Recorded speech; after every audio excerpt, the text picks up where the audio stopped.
ជំរាបសួរសួស្តីបងប្អូនអរគ្នាថ្ងៃនេះខ្ញុំបានការវិឡាមានប្រធានបទមួយចង់ចែករំលែកជូនបងប្អូនអរគ្នាដែលប្រធានបទរបស់ខ្ញុំថ្ងៃនេះមានឈ្មោះថាជំងឺ Scabby ឬយើងអាចហៅបានថាកមរមាស់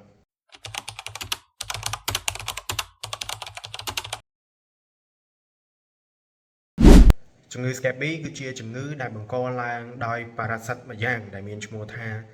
Sarcoptes Scabby Pneumonitis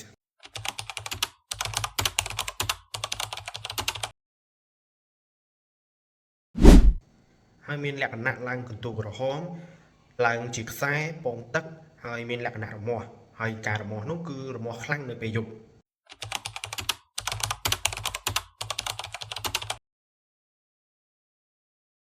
ហើយចំពោះជំងឺកុំរមាស់នេះគឺឆ្លងតាមរយៈការប៉ះពាល់ទៅលើស្បែកឬយើងអាចហៅបានថា direct skin to skin contact ដោយសារតែជំងឺនេះគឺជាជំងឺដែលឆ្លងតាមរយៈការប៉ះពាល់ស្បែកដូចនេះទើបយើងចាត់ទុកថាជំងឺនេះគឺជាជំងឺកាមរោគក្រៅពីនេះក៏វាឆ្លងតាមរយៈការប្រើប្រាស់នឹងរបស់របររួមគ្នាផងដែរដូចជាការស្លៀកសម្លៀកបំពាក់រួមការប្រើប្រាស់នៅកន្សែងរួមមុងភួយរួមគ្នាពុករួមគ្នានិងវត្ថុផ្សេងៗជាដើម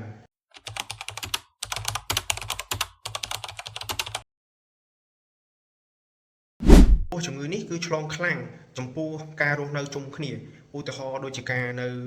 ជាមួយនឹងក្រុមគ្រួសារនៅតាមមណ្ឌលលក្ខណៈផងដែរ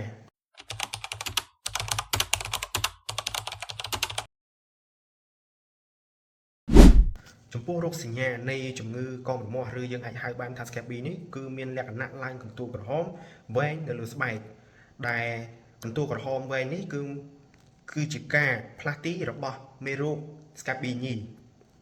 ភាគច្រើនហ្នឹងគឺវាមានប្រវែងចន្លោះពី2ទៅ10មីលីម៉ែត្រហើយក្រៅពីនេះហ្នឹងក៏វាមានលក្ខណៈឡើងពងទឹកតូចៗហើយមានលក្ខណៈរមាស់ជាពិសេសហ្នឹងគឺរមាស់ខ្លាំងនៅពេលយប់ផងដែរ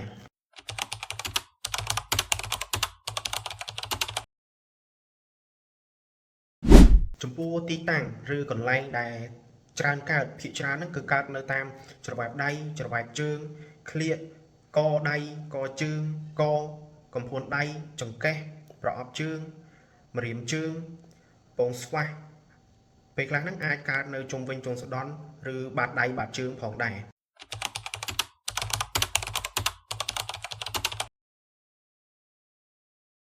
ចំពោះការធ្វើរោគវិនិច្ឆ័យនៃជំងឺ Scabby ឬកមរមាស់នេះគឺយើងពឹងផ្អែកទៅលើការសាកសួរនៃប្រវត្តិអ្នកជំងឺ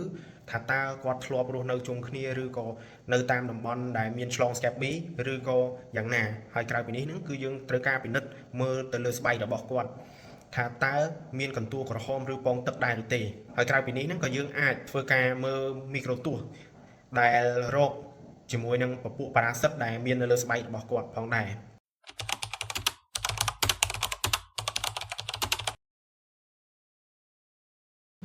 ចំពោះការព្យាបាលនៃជំងឺ Scabby នេះឬកមរមាស់គឺត្រូវការព្យាបាលទាំងក្រុមគ្រួសារឬអ្នកដែលធ្លាប់ប៉ះពាល់ឬអ្នកដែលនៅជាមួយអ្នកជំងឺហើយព្យាបាលនេះគឺត្រូវការលេបថ្នាំនិងការប្រើប្រាស់គ្រីមហើយក្រៅពីនេះហ្នឹងក៏ត្រូវការសម្អាតនៅកន្លែងដែលរស់នៅជាប្រចាំថ្ងៃផងដែរ